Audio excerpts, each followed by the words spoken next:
Nawawala ang CCTV footage sa nangyaring putukan sa Senado. Ito po yung pag-uusapan natin sa umagang ito. At breaking news, suspendido po ng 6 na buwan itong si Sergeant at Arms Aplaska. At syempre sa palagay ko ay hindi lang dapat ito masuspindi kundi dapat tanggalin po ito sa serbisyo.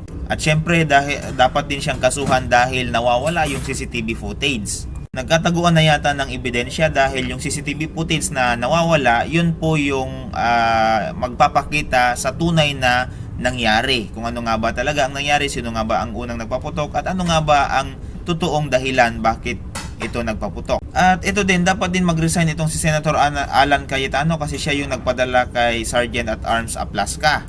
At siyempre kung ano yung mga utos ni Cayetano, siya rin yung sinusunod nito. At ito pa, breaking news pa, dapat kasuhan din ng obstruction of justice itong si Senator Robin Padilla dahil sa ginawa niya. So mga kababayan ko, ito ang mas simpleng paliwanag po tungkol po doon sa nangyaring putukan sa Senado ayon sa pahayag ni Senate Sergeant at Arms Mau Aplaska.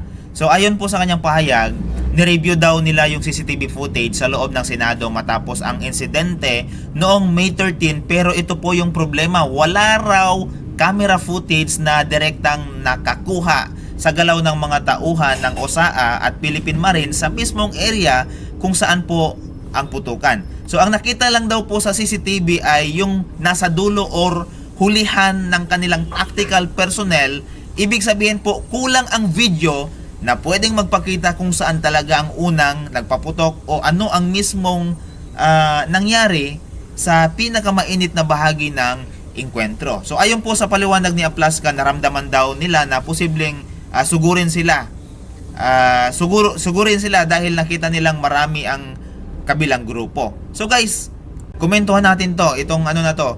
Porque nakita nila na marami yung grupo ng kabila ay pwede na palang paputukan. Kaya nagpaputok daw sila ng warning shots para pigilan ang posibleng assault o pag-atake. Grabe no? Sige, patuloy natin basahin tong ulat sa News 5. Dagdag pa niya, may nakita raw sa ibang footage na parang flashless o kislap ng putok mula umano sa panig ng grupong konektado sa NBI. Pero aminado siyang wala pa ring malinaw na video na nagpapakita mismo ng aksyon ng kanilang mga tauhan habang nagkakapalitan ng putok. Ngayon, maraming mga netizen po ang nagtatanong dito sa comment section, bakit walang CCTV sa mismong critical area? Papaano malaman ang buong katotohanan kung kulang ang footage? At sino ba talaga ang unang nagpaputok? So sinagot na po natin yan sa pamagitan po ng pagsagot ng Senate. Ang unang nagpaputok walang iba kundi itong si Aplaska.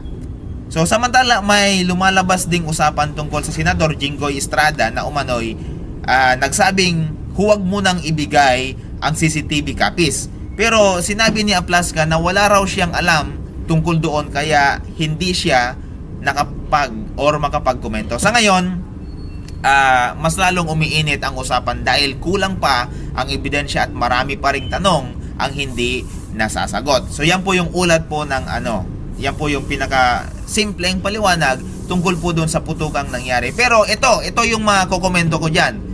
Bilang isang vlogger, dapat ilabas po yung CCTV. Dahil itong CCTV na ito po yung magpapakita sa tunay na pangyayari at tunay na dahilan ng pagpapaputok.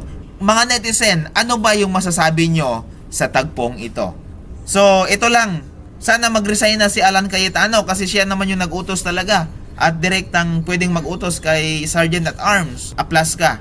Pangalawa, si Robin Padilla dapat makasuhan ng obstruction of justice dahil sa kanyang pagtulong kay Bato at ito pang si hindi lang dapat masuspinde si Aplaska kundi dapat din po itong kasuhan.